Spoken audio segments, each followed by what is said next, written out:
Olá, este é Resenha, um programa da TV Mackenzie Digital, e nós falamos aqui sobre ideias de filmes, livros da atualidade. E hoje estamos aqui com alguns livros, por exemplo, Caim, Ensaio sobre a Cegueira, esses dois de José Saramago, e há outros também. Vamos falar sobre isso, temos aqui o Ageu para conversar conosco a respeito, daqui a pouco a gente volta.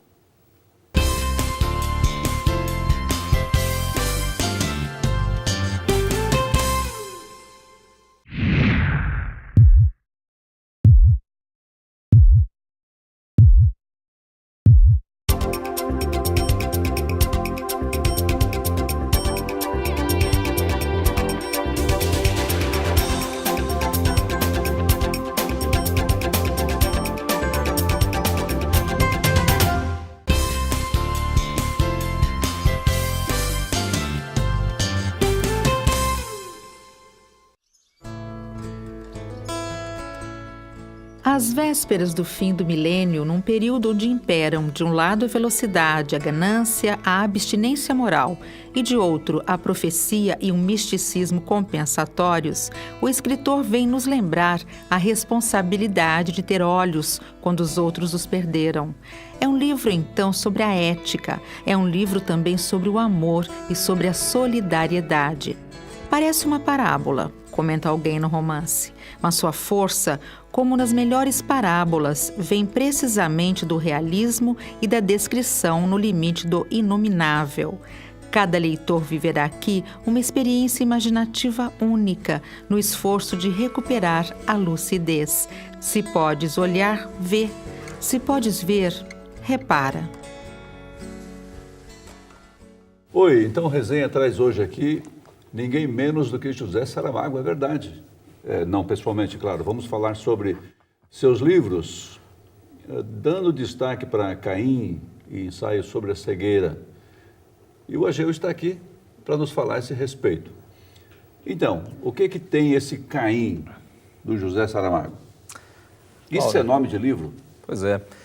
Seguindo o estilo crítico de humor muito venenoso de Saramago, o que o consagrou como autor reconhecido internacionalmente, mas que também rendeu a ele muitas críticas, não é? Saramago já se indispôs com associações judaicas, foi acusado de antissemitismo, e as críticas maiores vêm da Igreja Católica. Ele tem uma postura em relação à religião, uma negação de que isso tenha significado, que seja verdade. É verdade. Aliás, antes de falar do Caim, tem um trecho no Evangelho segundo Jesus Cristo, logo no comecíssimo, um trecho em que ele fala de modo a negar a realidade das coisas que são significativas para o cristianismo. Ele abre comentando uma gravura de Van Dürer, e olhem só o que ele diz a respeito dessa gravura. Mas fala do Caim, como você ia fazendo. É interessante que no começo do Caim, o Saramago já mostra que veio. Ele pega uma citação da Bíblia, do livro dos Hebreus, e ele transcreve a citação, referindo-se a Abel e Caim é o personagem principal dele. Uma inversão aí. E aí ele coloca Hebreus 11:4, e a fonte é Livro dos Disparates. Então, para ele a Bíblia é o livro dos disparates. Exatamente. Então, logo na página inicial, ele já mostra que veio. E aí ele pega Caim como um personagem, é um personagem real, mas ele constrói uma ficção a partir de Caim. É uma paródia do texto bíblico. Exatamente. Em muitos momentos é uma ridicularização do Deus, dos judeus e o Deus cristão, e qual é o termo? Carnavalização? Isso. Carnavalização. É o texto usado pelo pessoal das letras aí para falar dessa alteração. Uma profanação, não é? É isso mesmo.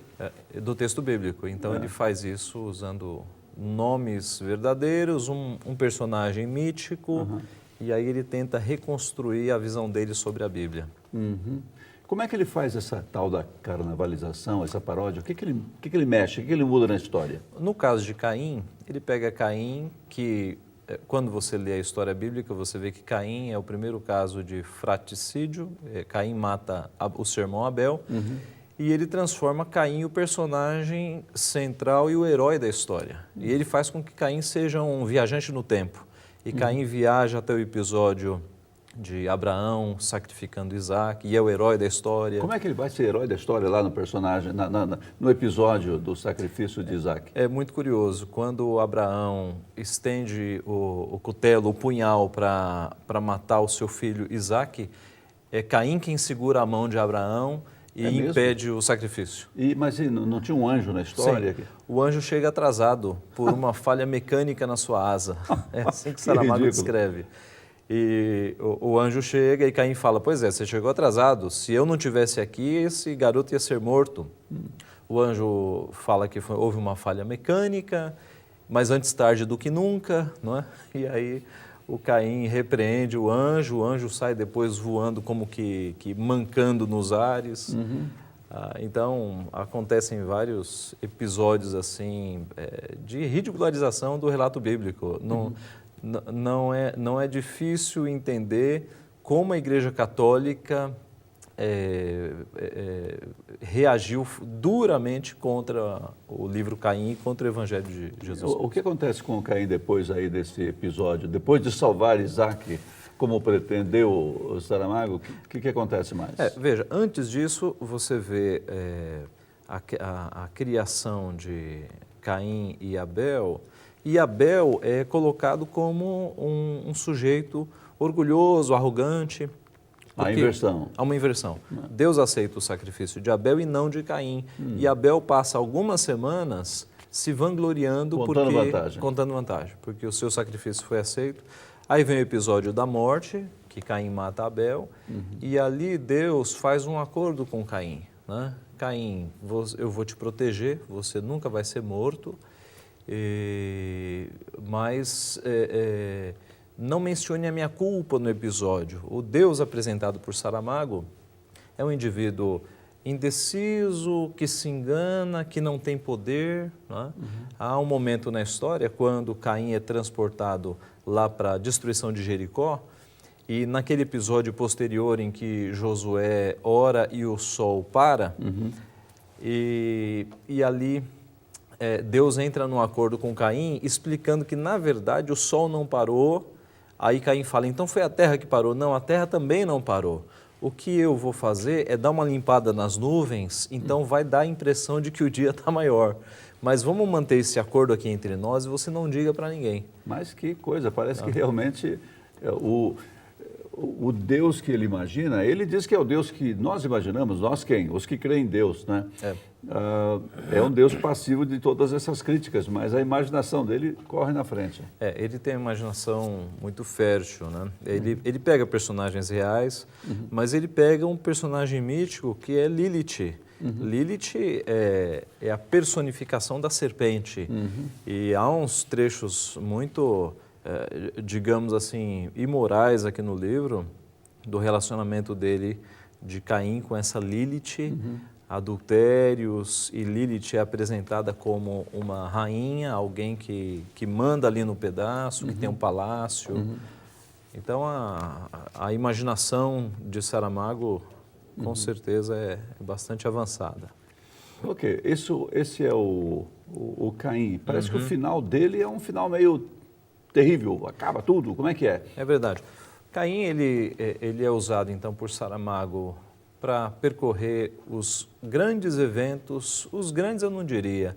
O que percebe-se é o seguinte, como Saramago era ateu de convicção, por convicção, e isso mostra-se nos livros em que ele critica o Deus que ele chama de imaginário e o livro dos disparates que ele atribui à Bíblia, ele percorre eventos no Antigo Testamento em que Deus puniu povos, Sodoma e Gomorra, outros episódios em que morreram pessoas. Dilúvio. Então ele vai nesses episódios. É um ataque mesmo ao cristianismo e à Bíblia. E no final do texto, no final do livro, ele coloca Caim na Arca de Noé e Caim passa a possuir não só a esposa de Noé, como as esposas dos filhos de Noé, possui a todas e passa a matar todas, jogar todas para fora da arca. Mas que E coisa. por fim, joga Noé para fora da arca. E aí o final do livro é que Caim acaba com toda a raça humana. Que coisa. Não há A ideia do continuidade. dilúvio era preservar, mas o Saramago acabou com todo mundo lá. Vamos falar sobre outras ideias ainda, ou essas ideias daqui a pouco. Nós voltaremos.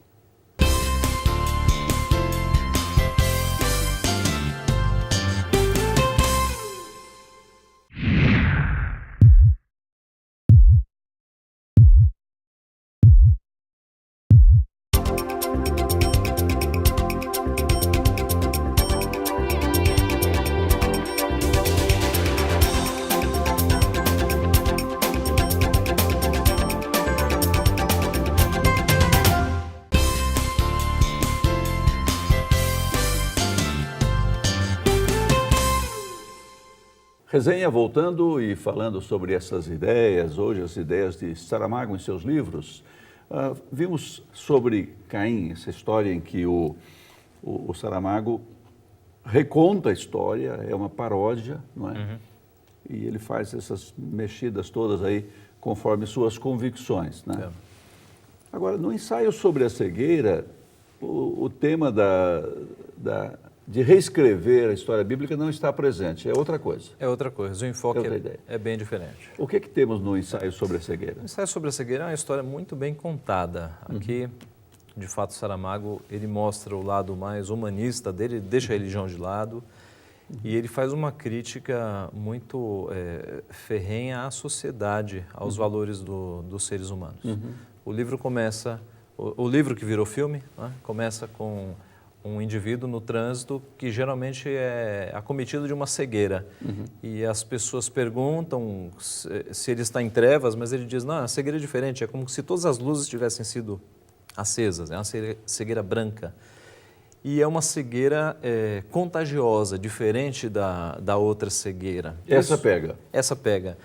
E é propósito de Saramago que seja uma cegueira contagiosa, porque ele está atribuindo uma crítica à sociedade, ao individualismo, ao egoísmo, à insensibilidade, à maldade. Tem uma diferença em relação ao outro. Exatamente. Tem uma frase do médico, o médico que depois vai ser contaminado, eu acho que essa frase quase que resume o livro. Quando ele liga, ele tenta falar com a ministra da Saúde, uma atendente o barra e quer saber o assunto. E ele não quer passar um assunto de uma epidemia que pode ser nacional para a atendente. E ele fala, olha, é um assunto muito sério, eu quero falar com a ministra. Mas por que o senhor não vem aqui? Porque eu estou doente. Então, se o senhor está doente, procure um médico e desliga o telefone. E aí a conclusão dele é essa. É desta massa que nós somos feitos, metade de indiferença e metade de ruindade. Isso aqui, na minha opinião, resume o livro, porque a cegueira que Saramago expõe é a indiferença do ser humano e a maldade ou a ruindade do ser humano. Isso fica evidente em várias partes da história. Agora, eu não sei quão literalmente a gente pode tomar essa frase dele, é dessa massa que somos feitos, não é? Se é dessa massa que somos feitos, para que espernear? É verdade. E, de fato, um dos personagens, a personagem que não é infectada pela cegueira, parece que é de uma massa diferente, porque ela não é infectada pela cegueira. Mas é um ser humano.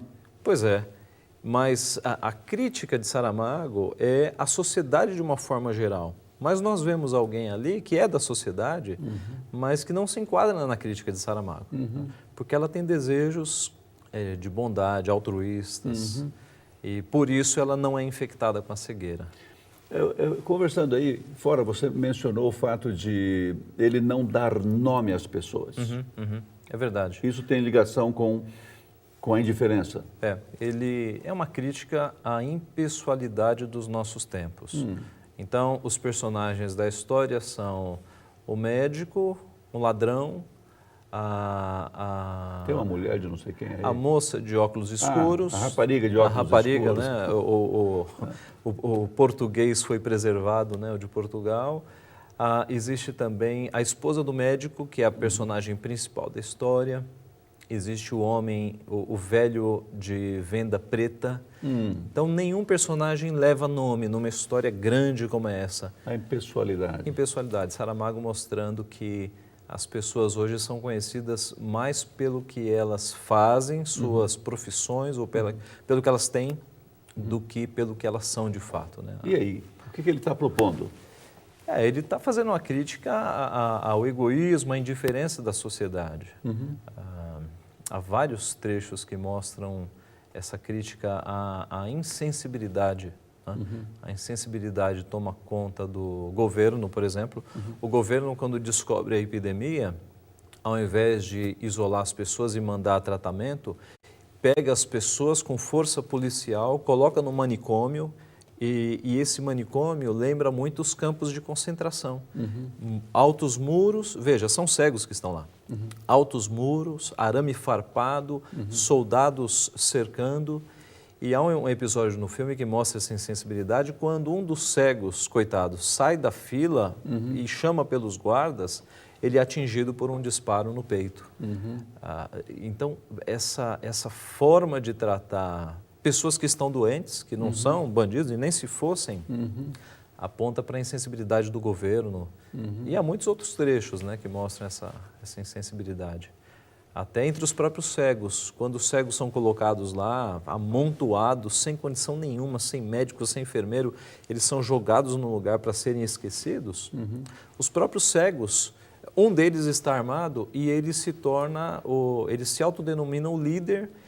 E a comida agora, que deveria ser partilhada por todos ali, é controlada por esse sujeito que tem a pistola, são os cegos malvados. E quem não der, num primeiro momento, joias, não vai receber comida. E num segundo momento, as mulheres são apresentadas para serem estupradas, para que as alas recebam a comida. Então é uma coisa terrível. Uma desgraça generalizada. Uma desgraça terrível. Fica muito claro na linguagem de Saramago, em alguns trechos, comparações com animais. De vez em quando Saramago faz comparação com animal, mostrando que o ser humano, quando ele chega num estado desse, de depender de comida, de acordo com Saramago, ele volta aos seus instintos mais primitivos, de matar para comer ou de se vender para comer, né? É uma visão muito pessimista de Saramago, né? Porque a gente sabe que o ser humano tem ideais mais nobres e muita gente em situações difíceis não se dobrou, não se curvou, não vendeu o próprio ser por conta disso. Mas Saramago ele segue uma vertente existencialista, né? Bastante pessimista. Agora, apesar disso, de ver com pessimismo a própria sociedade, ainda ele inclui lá alguém que, porém, mostra sensibilidade em relação ao outro. Eu fico me perguntando de onde é que vem isso, porque se a gente souber de onde vem, se ele pudesse propor de onde vem essa diferença, então teríamos um caminho a apontar para toda a sociedade, não é? É verdade. Para sair dessa insensibilidade toda. É verdade. Talvez inconscientemente, de tanto Saramago atacar Deus e de tanto ler a Bíblia para criticá-la, talvez ele conheça princípios positivos. De né? onde vem essa ideia de bondade? De onde vem essa ideia de sensibilidade em relação ao outro? É claro que fica deprimente se você olha só para a realidade e é tudo negativo e não tem saída. É verdade. Aí vão fazer que nem o Caim lá da outra história, vão acabar com o mundo. Acaba com tudo. Não tem solução mesmo. Afunda essa arca aí, com a bicharada toda dentro. É o que resta. Vamos falar um pouco mais sobre essas ideias de José Saramago no próximo bloco. E você vai preparando aí sua avaliação também. Vamos conversar juntos. Até daqui a pouco.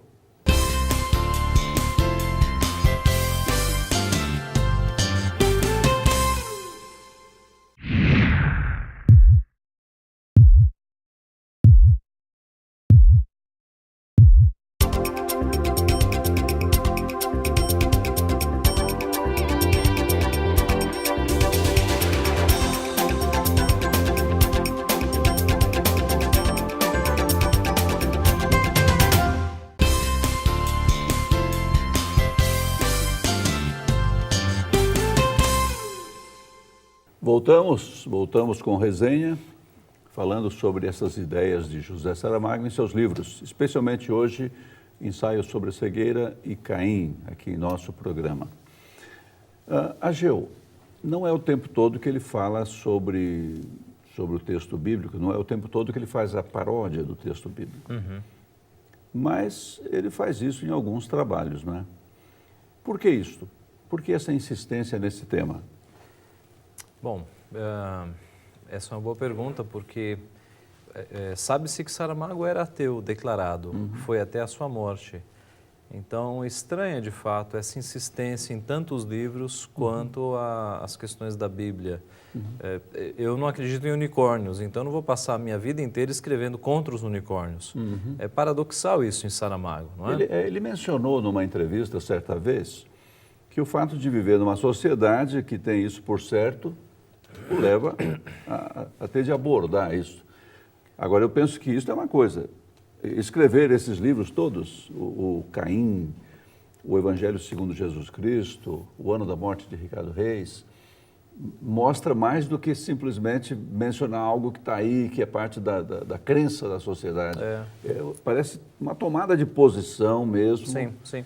É um ateísmo militante, né? Quando a gente lê Caim, a gente percebe que os ateus ultimamente têm falado a mesma coisa. Eles têm pego alguns trechos isolados do Antigo Testamento em que era necessário que Deus fizesse justiça, porque eles acusam Deus de ser cruel, e o Saramago em Caim faz isso várias vezes. Caim é muito mais bondoso do mais humano do que o Deus retratado. E eles acusam Deus de ser um Deus cruel, mas eles não mostram, ou o Saramago não mostra, as crueldades e barbaridades que o povo fazia, ao ponto de Deus ter que dizer, chega, de intervir daquele modo. Intervir daquela forma, destruindo povos muito mais malvados do que Saramago imaginou, mas que a Bíblia relata. E outro aspecto é que Saramago ele vai sempre na crítica à religião e na crítica a Deus, mas não mostra o ponto positivo da religião. O que seria do mundo sem o cristianismo, por exemplo, sem os seus hospitais, sem a Cruz Vermelha, sem asilos, creches, as casas de recuperação? Toda a contribuição para a educação. Pois é. Então, ignora-se as coisas boas que o cristianismo já fez e trata-se o cristianismo como se fosse a raiz de todos os males. Então, Saramago é bastante injusto nesse sentido. Não é à toa que ele teve tantos opositores durante a sua vida. Ele escreve no Caim, há um momento em que ele explica que aquelas coisas que estão sendo ditas não teriam sido ditas, ou pelo menos não desse modo, por aqueles personagens primitivos que ele está apresentando e retratando, mas que é como nós que podemos falar melhor, explicar melhor e usar melhores palavras, como nós dizemos. Parece que é como se fôssemos nós ali, não é? Eu acho interessante isso, porque, afinal de contas, o José Saramago é o Caim e o Caim somos todos nós, ou pelo menos no sentido bem geral, não é? Essas crenças todas, esse procedimento do Caim, esse tentar fazer melhor do que Deus e dizer melhor do que Deus, tudo isso que acontece parece que está retratando mesmo a humanidade, não é? É verdade, é verdade. Ele dá algumas pistas quanto a isso aqui no livro, né? Por exemplo, quando no episódio de Abraão crucificando Isaac, nós falamos, Caim chega antes do anjo, o anjo chega atrasado, se justifica, e o anjo fala, bom, antes tarde do que nunca. Aí o Caim diz, engana-te, conversando com o anjo. Nunca não é o contrário de tarde. O contrário de tarde é demasiado tarde, respondeu-lhe Caim. Aí o anjo resmunga, mais um racionalista. Quer dizer, o que racionalismo está inserido numa história bíblica? Então, Saramago é Caim mesmo. É Caim que está percorrendo as histórias bíblicas e banalizando e fazendo críticas ferrenhas aos personagens, ao próprio Deus. Caim é a humanidade de uma forma geral, né? A humanidade crítica. É interessante, porque a proposta da paródia é essa, é dizer aquilo de uma outra maneira, de uma maneira melhor, porque ao se expor o que pretende que tenha sido ridículo, você está propondo uma saída melhor, né? Eu acho interessante isso, parece que de fato esse é um retrato do ser humano, não é não? Verdade. Dizer o que foi dito lá, no caso da Escritura Sagrada, dizer de uma maneira melhor, ou não foi aquilo que aconteceu, parece que lembra um pouco a história da própria humanidade. É. E a velha tentativa de fazer deuses à nossa imagem e semelhança. Né? É lógico que Saramago não acredita em Deus, e o Deus pintado aqui no livro é um Deus fraco, indeciso, que no momento da história encontra Caim, mas não se lembra que conhece Caim, que faz acordos com Caim. É um Deus à imagem e semelhança de Saramago. O Caim é o cara. É. Pois é, mas há um conceito de justiça no livro inteiro. Né? De onde Saramago tirou justiça? Porque Caim, ele fica escandalizado com as mortes que acontecem. Quando Caim se interessa por Raabe, que no relato bíblico era uma mulher, era uma prostituta, mas ela tem um ato heróico. Raabe é aquela prostituta que ajudou os espiões israelitas quando eles vieram a Jericó. Exatamente, e foi incluída na genealogia de Cristo. Então veja a humanidade, digamos assim, do Evangelho, de colocar uma prostituta na genealogia de Cristo. Saramago despreza tudo isso e Caim acusa Raabe de ser uma traidora. E ele não suporta traidores, por isso ele não quer nem se encontrar com Raabe. A integridade dele não permite de Caim, isso. né? O Caim, que foi o primeiro que matou lá no começo, e não tinha nenhum exemplo de morte até então, né? Ele inventou ali um assassinato. E é o Caim que no final do livro acaba com a raça humana, acaba com a humanidade e deixa um Deus frustrado porque o plano de Deus era salvar a humanidade na família de Noé e Caim matou todo mundo. Caim jogou todo mundo pela janela, acabou a humanidade, termina o livro com Caim sozinho, sem nenhum ser humano. Então, quer dizer, que tipo de herói é esse, né, que se acha melhor que os outros e que acaba com a humanidade? Mas esse é um herói muito atual, não é não? Porque o conceito de herói é um conceito que foi alterado certamente ao longo do tempo, porque todo mundo constata que ninguém é esse herói que durante algum tempo foi apresentado, todo mundo tem os dois lados, tem suas falhas. Então parece que estamos mais prontos para aceitar um herói assim como o Caim, com todas as suas mancadas, não é? Não é só o anjo que sai mancando, ele sai mancando também, não é? Do que imaginar alguém perfeito, completo. Mas isso é olhar para nós, não é? É verdade. Eu crio um herói mais fácil, mais próximo de mim, com as minhas falhas e os meus defeitos. As perfeições do herói vão me incomodar. Pois é, se é um herói muito certinho, como é algo inatingível, esse não é um herói bom. É melhor não. Essa é a proposta, uma proposta, aliás, calcada no que se pode ver na raça humana. Mas é preciso, eu imagino que é preciso pensar numa saída, não é? Bem, esse é o trabalho visto aqui depressa como nós podemos, o trabalho de José Saramago em algumas das suas obras. E nós voltaremos aqui para falar sobre outros trabalhos, outras ideias que estão em livros e filmes. Se você quiser sugerir alguma coisa, fique à vontade, escreva para a gente. resenha@mackenzie.br. Voltaremos em outra oportunidade. Tchau.